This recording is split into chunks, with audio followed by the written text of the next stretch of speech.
Hello everyone, welcome to unsettling talk with Karan. কিছু গা ছমছমে, কিছু অজানা তথ্য, সবকিছু মিলিয়ে আজকের এই পরিবেশনা, আজকের এই নতুন এপিসোডে, সাথে সাথে আজকের এই নতুন চ্যানেলের একেবারে নতুন একটা এপিসোডে আপনাদের জন্য থাকছে একটা অসাধারণ ভৌতিক অভিজ্ঞতার ঘটনা। আপনারা কিন্তু কম বেশি অনেকেই জানেন আমার মেইন চ্যানেল, যেটার নাম কিন্তু ফিয়ার ভয়েস। এই ফিয়ার ভয়েসের সাথে সাথে আবারও একটা চ্যানেল আমি আজকের স্টার্ট করেছি। আজকের পর থেকে আশা করছি আপনারা আগের চ্যানেলের মতো এই চ্যানেলেও সাপোর্ট দেখাবেন, আমার চ্যানেলটাকে সাবস্ক্রাইব করবেন। আপনাদের জন্য রেগুলার কিন্তু এবারে ঘটনা আসবে, একেবারে কিন্তু আমি রেডি হয়ে গেছি প্রত্যেকটা ঘটনা নিয়ে। তাহলে চলুন আজকের এই ঘটনাটাকে লাইক করে দিন এবং কে কোথা থেকে শুনছেন অবশ্যই কমেন্টের মাধ্যমে জানিয়ে দিন। আর ভালো লাগলে অবশ্যই বন্ধু বান্ধবীদের সঙ্গে শেয়ার করে দিন আজকের এই পুরো এপিসোডটাকে।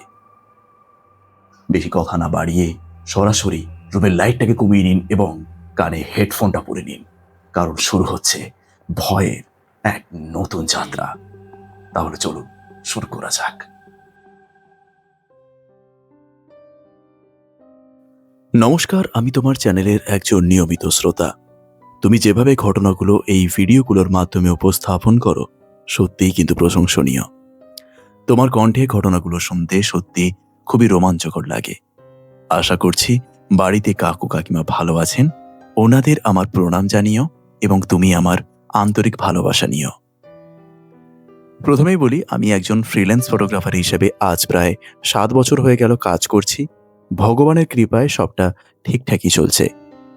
কিন্তু আজ থেকে প্রায় বছর 5 আগে আমি একটা ফ্রিল্যান্স ফটোগ্রাফির কাজে যখন তারাপীঠ গিয়েছিলাম, তখন আমার সাথে একটা অদ্ভুত ঘটনা ঘটেছিল। আর আজকে সেটাই তোমার সাথে শেয়ার করেছি। একটা ট্রাভেল এজেন্সির জন্য মন্দির আর তার আশেপাশের এলাকার কিছু ছবি লাগতো, আর সেই সূত্রেই 3-4 দিনের কাজ মাথায় নিয়েই আমি তারাপীঠ গিয়েছিলাম।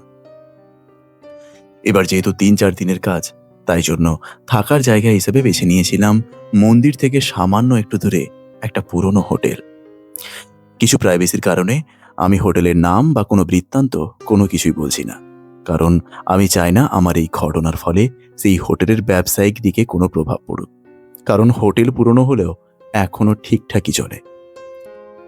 হোটেলটা অন্যান্য হোটেলগুলোর তুলনায় অনেকটাই সস্তা ছিল, তাই যেহেতু 3-4 দিনের কাজ, খরচটা যাতে একটু কম হয় সেই জন্যই হোটেলটা আমার নেওয়া। কিন্তু আমার এই সিদ্ধান্ত যে এত বড় একটা ঘটনা ঘটিয়ে দেবে, বা এত অচেনা বা অজানা কিছু তথ্য আমি জানতে পারবো, সেটা আমি কখনো কল্পনাতেও ভাবিনি। এরকমটা হবে জানলে কখনোই আমি হোটেলটা নিতামও না। এবার আসি মূল ঘটনায়। এমন সময় হোটেলটা নেওয়ার পর ওই হোটেলে আমার প্রথম দিনটা আর 5টা দিনের মতো একদম স্বাভাবিকভাবেই কেটেছিল। ততক্ষণেও আমি বুঝতে পারিনি যে পরবর্তী 3 দিনে আমি ঠিক কী ধরনের অভিজ্ঞতার শিকার হতে চলেছি।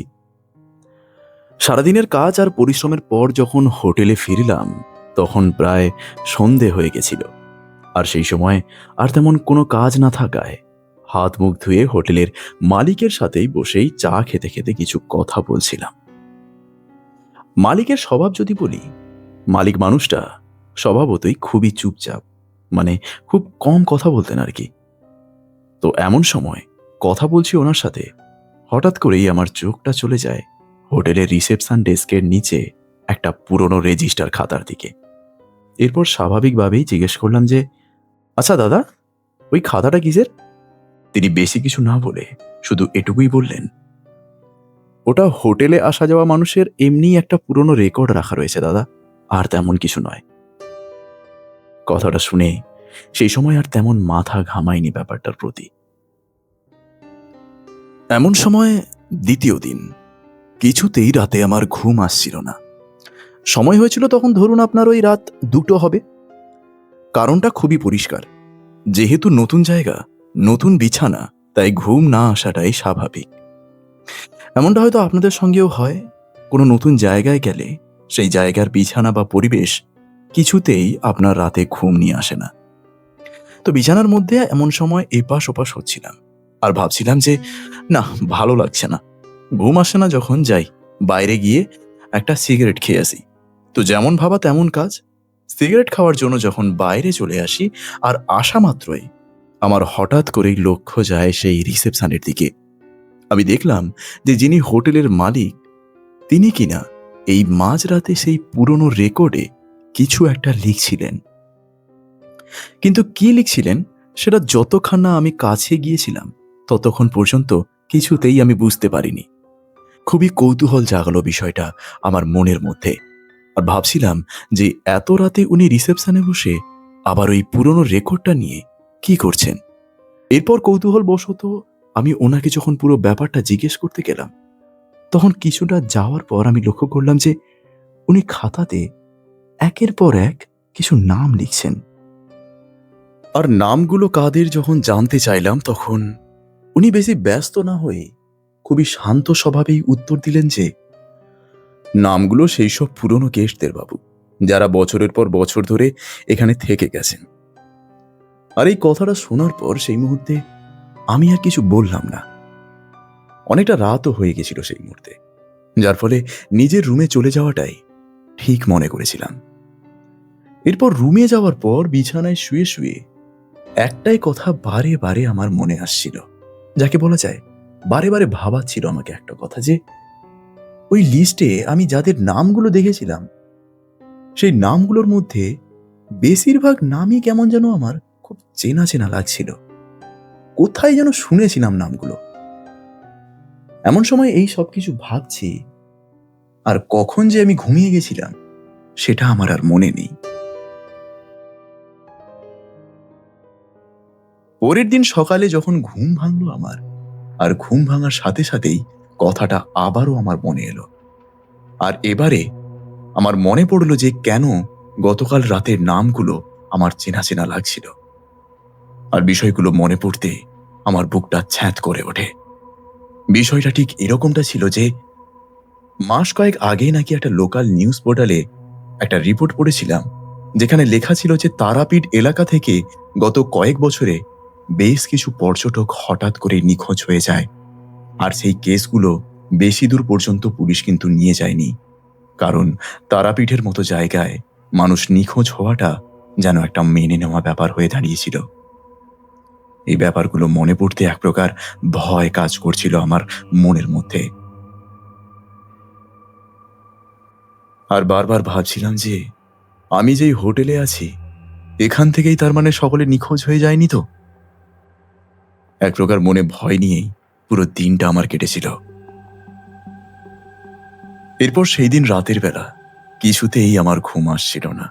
কথাগুলো যতবারই আমার মনে পড়ছিল বারে বারে আমার মাথার মধ্যে এমনভাবে ঘুরছিল, যার ফলে ঘুম আসা তো দূর, সেই জায়গায় আর একটা মুহূর্তের জন্য আমার থাকতে ইচ্ছে হচ্ছিল না।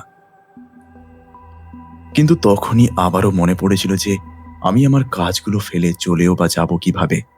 যতই যাই হোক, আমাকে আমার কাজগুলো কমপ্লিট করে তবেই যেতে হবে। আর এরপরে মন মানতে না চাইলেও আমাকে থাকতে হয় সেই রাতে, এবং তার পরের দিনও থাকার আমি সিদ্ধান্ত নিই। এমন সময় রাত প্রায় ৩টে নাগাদ আমার জল তেষ্টা পায়, যার ফলে বাইরে বেরিয়ে যখন আমি জল খেতে গেলাম সেই সময় আবারও আমার চোখটা যায় সেই রিসেপশনের দিকে। আর এবারে আমি দেখলাম যে সেই রিসেপশনটা একেবারে ফাঁকা ছিল। সেই মালিক সেই রিসেপশনে ছিল না, শুধুমাত্র ছিল সেই পুরনো রেকর্ড খাতাটা। খাতাটা খোলা অবস্থায় সেই ডেস্কে রাখা ছিল। মালিক নেই দেখে আবারও আমার কৌতূহল হয় যে দেখি তো রেজিস্টারে নতুন কারো নাম লেখা হয়েছে কিনা। এরপর যেমন ভাবা তেমন কাজ, নিজের কৌতূহল দমন করতে না পেরে সোজা চলে যাই সেই ডেস্কের দিকে। আর গিয়ে যেটা আমি দেখলাম সেটা দেখে আমার চক্ষু চড়ক কাজ। মনের মধ্যে ভয়ের সঞ্চারটা আরো একগুণ বেড়ে যায়।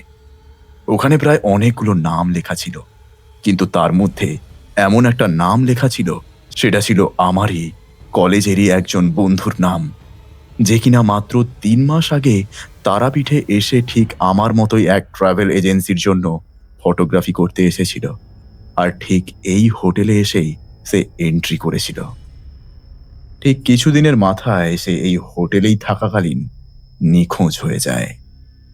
এগুলো দেখা মাত্র আমি যে সিদ্ধান্তটা নিয়েছিলাম, সেই সিদ্ধান্ত আমাকে বদলাতে হয়। সেই জায়গায় আর বিন্দু মাত্র থাকার সাহস হলো না আমার।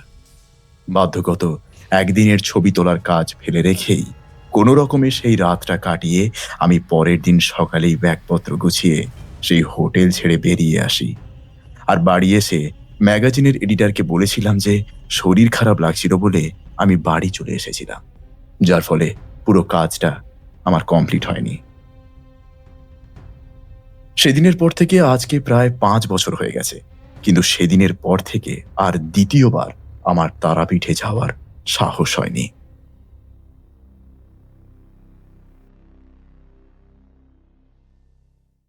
আর সাহসটা হবেও বা কি করে বলুন তো? এভাবে একটা মানুষ একটা কাজের সূত্রে যখন তারাপীঠে যাচ্ছে বা কোথাও একটা জায়গায় যাচ্ছে, সেইখানে যখন কোনো কারণ ছাড়াই নিখোঁজ হয়ে যাচ্ছে এবং সেই জায়গায় মানুষ কিভাবে যাবে? একটা ভয় অবশ্যই কিন্তু মনে কাজ করে। যার ফলে আর দ্বিতীয়বারের মতো তারাপীঠে যাওয়ার সাহস আমার হয়নি। কোন হোটেল কি বৃত্তান্ত কোনো কিছুই এখানে বললাম না এবং নিজের নামও আমি এখানে প্রকাশ্যে নিয়ে আসলাম না। কারণ কিছু ব্যক্তিগত কারণবশত আমি এগুলো নিয়ে আসতে চাই না। আজকের ঘটনাটা কেমন লাগলো অবশ্যই জানাবেন। আমার সঙ্গে বলব না কোনো ভৌতিক অভিজ্ঞতা, কিন্তু এমন একটা অভিজ্ঞতা যার সত্যি কোনো ব্যাখ্যা নেই। এমনই একটা অভিজ্ঞতার সম্মুখীন আমি হয়েছিলাম যেটা আজকের এই পুরো ঘটনাতে তোমার সামনে আমি তুলে ধরলাম। জানিও কেমন লেগেছে ঘটনাটা। আর ভালো লাগলে অবশ্যই কিন্তু সকল শ্রোতা বন্ধুদের পড়ে শুনিও। এই অনুরোধ রইল।